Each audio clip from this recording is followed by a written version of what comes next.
Hello everyone. So this is the fourth chapter of Political Science class 10, that is gender, religion and caste. Now why we are studying gender, religion and caste in the subject political science? Because as we know that India is a democratic country. The government form here is by the virtue of its people. The people elect their representative and thus the government form. Now, the people who elect their representative have different social divisions and inequalities. They have differences between them, like the difference on the basis of gender, the difference on the basis of caste, the difference on the basis of religion, and so on. Different the person who votes are of different religion, are of different caste and gender. The similarities between them can't be seen. Okay तो जो हमारी political system है वो जो form होती है तो उसमें जो लोग पार्टिसिपेट करते हैं इन द वोटिंग सिस्टम और जो लोग सोसाइटी में एग्जिस्ट करते हैं उनमें अलग अलग सोशल डिफरेंसेस हैं। जैसे कोई अलग अलग रिलीजन्स के हैं तो वो उसके बेसिस पे उनकी थिंकिंग है, उनकी जो माइंड सेट है और वो जो पार्टिसिपेट करते हैं इन द सोसाइटी वो उस बेसिस पर करते हैं। सिमिलरली जेंडर है, कास्ट है, ये चीज़ें हम अपनी आसपास की सोसाइटी में देखते हैं, ऑब्जर्व करते हैं। ये सब चीज़ें हम अपनी आसपास की सोसाइटी में कि एक पर्टिकुलर जो रिलीजन है वो कैसा सोचता है और फिर वो पॉलिटिकल सिस्टम में उसी हिसाब से पार्टिसिपेट करता है। Okay, moving to our very first topic that is politics, gender and politics.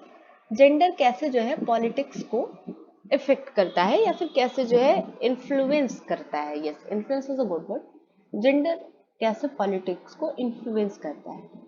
अब हम लोग देख सकते हैं different genders exist in a society. Okay, अलग अलग जेंडर्स हैं इन द सोसाइटी में, मेन वुमेन यूनिसेक्स। तो ये जो है अलग अलग जो है जो जेंडर्स हैं वो एग्जिस्ट करती हैं। जेंडर्स हैं तो उनके जो है एक परसेप्शन हमारे दिमाग में है। लाइक अगर हम गर्ल्स बोलते हैं तो एक परसेप्शन आ जाता है। हमारी जो सिस्टर्स हैं, जो हमारी मदर्स हैं, उनका जो है एक लुक आ जाता है कि हाँ कोई एक लड़की है तो पर्टिकुलरली वो ऐसी है या फिर वो ऐसे काम करेगी। ऐसा करके एक दिमाग में हमारे एक जो फिगर होता है, एक जो फ्लो चार्ट होता है वो बन जाता है। सिमिलरली अगर हम बॉयज़ के बारे में टॉक करते हैं तो हमारे दिमाग में आ जाते हैं ब्रदर्स, फादर्स, ऐसा करके जो है दिमाग में आ जाता है कि हाँ पापा हैं, ऑफिस में काम कर रहे हैं, या फिर भैया है, is driving the bike, driving the car. ऐसा करके दिमाग में एक फ्लो चार्ट उधर भी बन जाता है। तो ये जो डिफरेंसेस हमारे दिमाग में बन जा रहे हैं, जो परसेप्शंस हमारे दिमाग में बन जा रहे हैं, एग्जैक्टली यही जो है इफेक्ट करते हैं सोसाइटी को। हम in the most of the families और हमारी सोसाइटी में एग्जिस्ट करता है सेक्सुअल डिवीजन ऑफ लेबर। कामों को डिवाइड किया गया है बिटवीन मेन एंड वुमेन। अगर हम वुमेन की बात करें, अगर आप सोचिए वर्क्स ऑफ वुमेन और close your eyes for 30 second, minimum for 30 second, आपको सब दिख जाएगा। किचन दिखेगा, आपको घर दिखेगा। इतना मुझे दिखा, that's why I am telling you. ठीक है, तो अगर हम वर्किंग ऑफ गर्ल्स या फिर वुमेन के बारे में सोचते हैं तो हमको दिख जाता है कि कोई है वो खाना बना रहा है, या फिर कोई है जो है अ, घर में जो है काम कर रहा है, कपड़े धुल रहा है, या फिर बच्चों को देख रहा है। ये सब चीज़ें हमारे दिमाग में आ जाती हैं।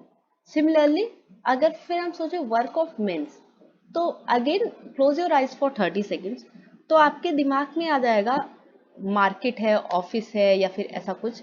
ये सब जो काम है वो जो है आपके दिमाग में आ जाएगा कि पापा हैं घर के बाहर काम कर रहे हैं। तो ये जो दो दो चीजें हमारे दिमाग में आई। एक, जब हमने मेन के बारे में बात की तो हमारे दिमाग में आया कि वो घर के बाहर काम कर रहे हैं।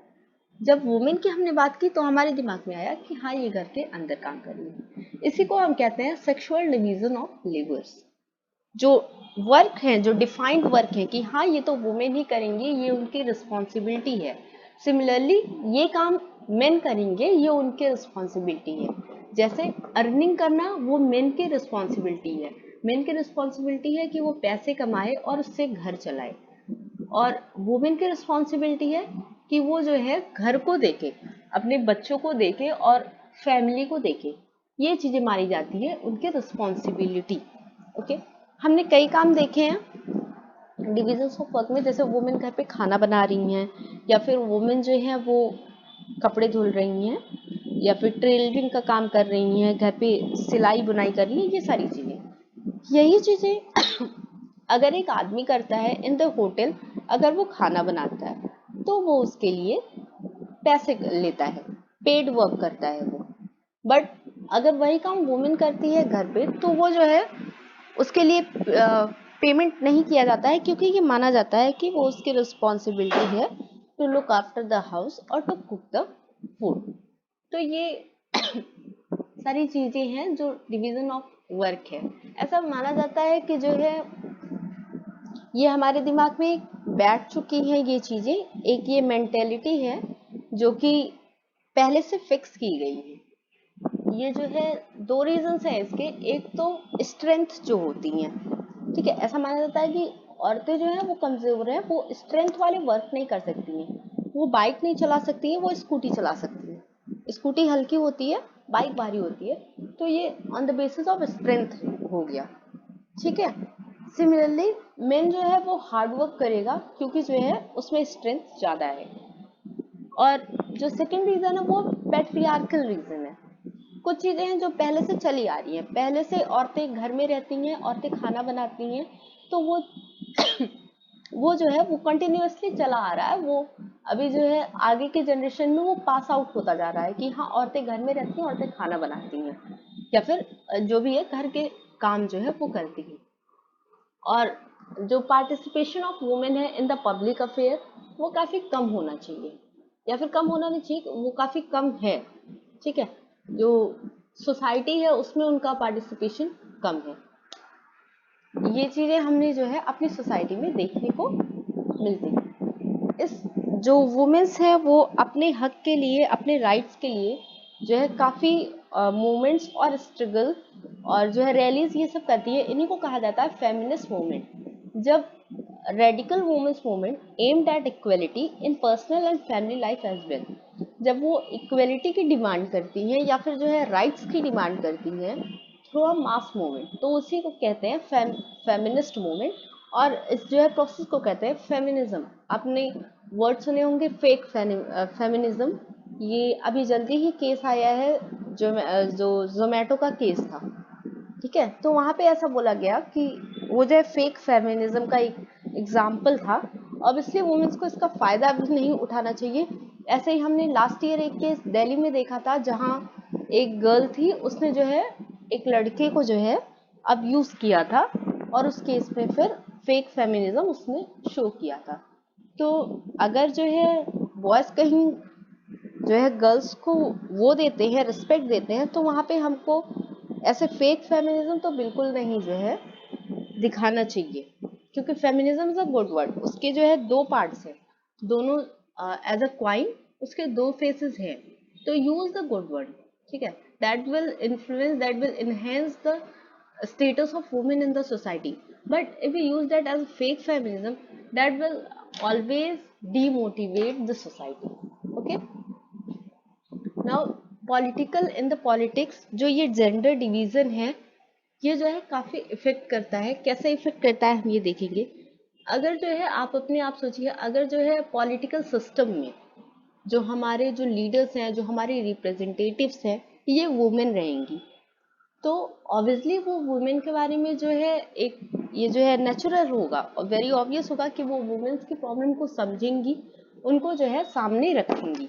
ओके, मेंस भी रखेंगे, ऐसा नहीं है नहीं रखेंगे, बट एज अ वुमेन वो सोचेंगे कि जो स्टेटस है वुमेन का वो और ज्यादा जो है बढ़े। ऐसा नहीं है कि जो है वुमेन्स को बहुत ज्यादा वो किया गया है, बहुत ज्यादा डिप्राइव किया गया है, बट यस हम अगर कई कंट्रीज देखें वहां पे मास जो है पार्टिसिपेशन है वुमेन्स का इन द जो है पब्लिक लाइफ, इन द जो है सोसाइटी। जैसे कि ये देखिए कंट्रीज के नाम दिए हैं, Sweden, Norway and Finland. The participation of women in public life is very high, but in India, if we talk about our country, the woman is still are still lag behind the men. Okay, we say that it is men dominated society. ये जो है पुरुष प्रधान देश है.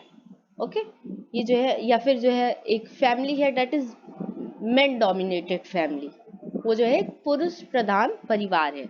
ऐसा करके ऐसा क्यों है? क्योंकि वहां पे जो है अगर एक बार एक फैमिली, अगर हम एक छोटे उस पे देखें, एक फैमिली है तो उस फैमिली में अगर जो हेड है वो जो है इन 90% केस वो जो है एक मैन है. ठीक है, तो अगर हम वहां देखें तो उसने जो कह दिया फिर उसकी बात को एक वुमेन कट नहीं कर सकती है. जो मैन ने बोला कि आज सब्जी रोटी बनेगा, now it is responsibility of women, वो सब्जी रोटी बनाए चाहे जैसे बनाए, वो कट नहीं करेगी इस बात को.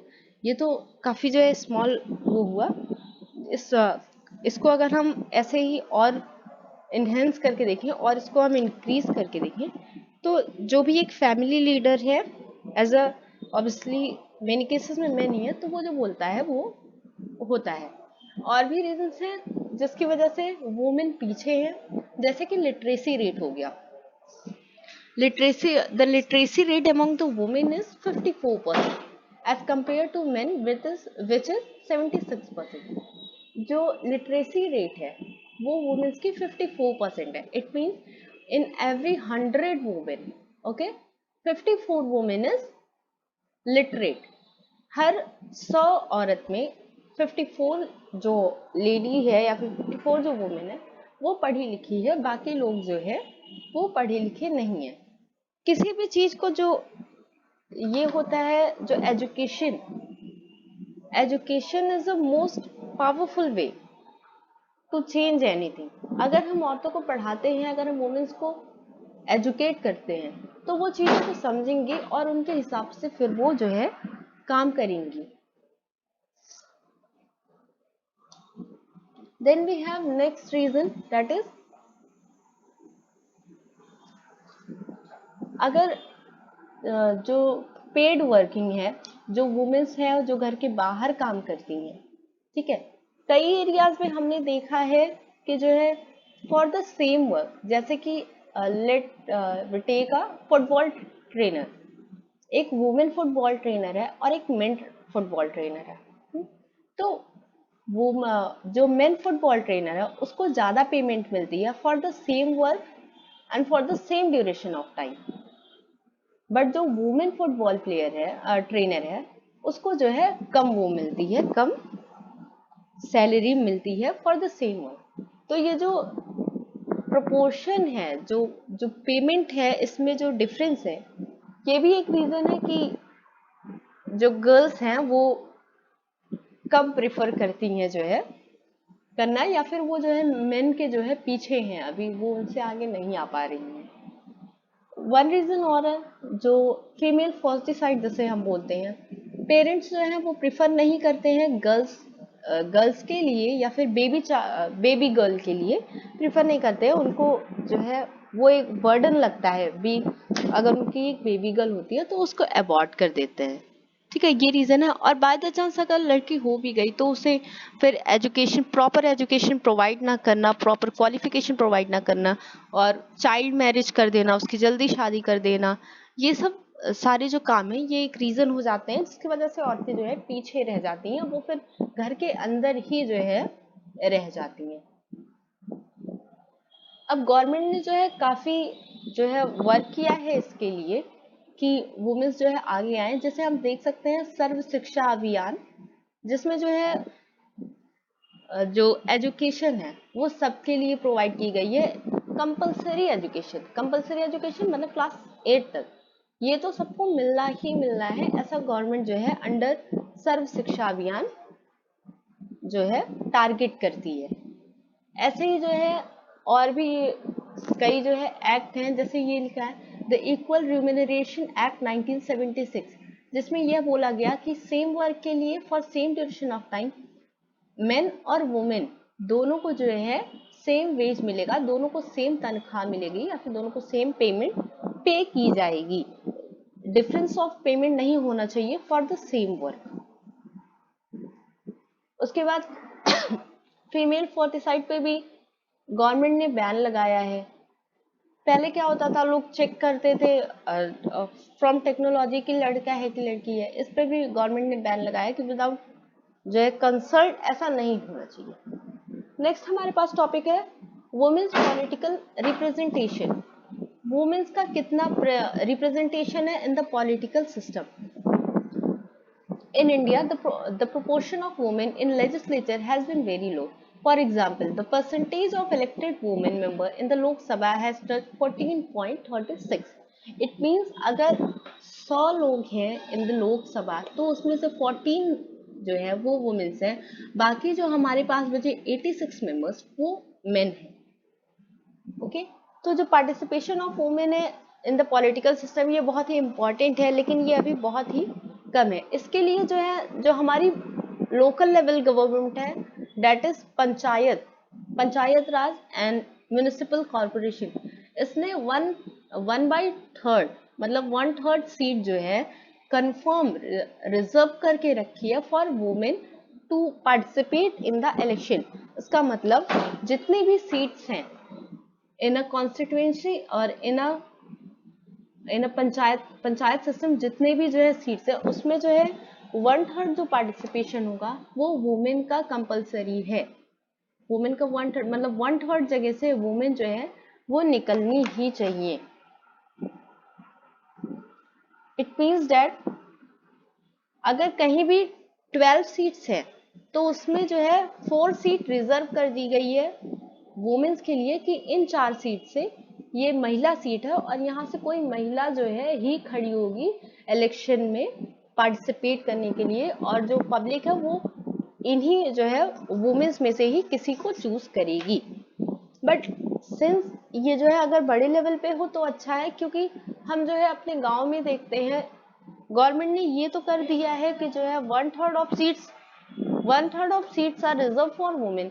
बट हमारे यहाँ क्या है, पोस्टर्स अभी जो है लोकल इलेक्शंस हो रहे हैं तो आप देख सकते हैं पोस्टर्स हैं जो भी, ओके, तो वो जो पोस्टर्स है उसमें लिखा रहता है इस जो है इस निशान पर जो है ये है, उसके बाद नाम लिखा रहेगा और नीचे लिखा रहेगा प्रधानपति। ठीक है, हालांकि ऐसी कोई पोस्ट नहीं है इंडिया में, प्रधानपति का मतलब कुछ है ही नहीं। बट ये जो लोकल लेवल पे गवर्नमेंट है या फिर लोकल लेवल पे लोग हैं, ये जो है जो इन द पब्लिक में वुमेन्स का पार्टिसिपेशन ये कम करना चाहते हैं, या फिर जो है इलेक्शन जो है लड़कियां तो जो है इलेक्शन में पार्टिसिपेट कर लेती हैं और वहां से जीत भी जाती हैं, लेकिन जो काम होता है वो उनके हस्बैंड्स टेक ओवर करते हैं। ठीक है, फिर उनका रोल केवल यहाँ तक रह जाता है कि वो इलेक्शन में खुद को जो है उनका नाम इलेक्शन में रहता है, बाकी चीजें उनके जो है जो हस्बैंड्स रहते हैं या फिर जो मेल डोमिनेटिंग जो भी है उस फैमिली में वो जो है करता है। इनफैक्ट आफ्टर द इलेक्शन जब रिजल्ट भी आ जाता है, जब वहाँ किसी एक महिला सीट से कोई एक महिला जीत जाती है, उसके बाद जो वर्क होता है वो उसका पति जो है वो जो है टेक ओवर कर लेता है। ठीक है, तो ये चीजें नहीं होनी चाहिए। अगर गवर्नमेंट ने एक महिला को जो है ये शक्ति दी है कि हाँ वो इलेक्शन में खड़ी हो सकती है, वो लड़ सकती है, तो उसको ये भी पावर मिला है कि वो काम भी कर सकती है, और इनफैक्ट उसको काम करना चाहिए। क्योंकि फिर अगर कोई महिला जो है प्रधान होकर कोई महिला जो है ऐसे पोस्ट पे आके अपनी पावर्स अपने हस्बैंड को दे देती है तो कोई यूज नहीं रह जाता है फिर 1/3 सीट्स को रिजर्व करने का। So this is all we have in gender and politics. यहाँ पे हमने देखा कि जो जेंडर है वो there is need for women to participate in the politics so that the works can be done in the welfare of women। और जो जेंडर इनइक्वलिटी एग्जिस्ट कर रही है in different terms in different places, उसको हम जो है कम कर सकते हैं। इसमें क्वेश्चंस कैसे आ सकते हैं? पहले तो क्वेश्चंस आएगा what are the reasons for the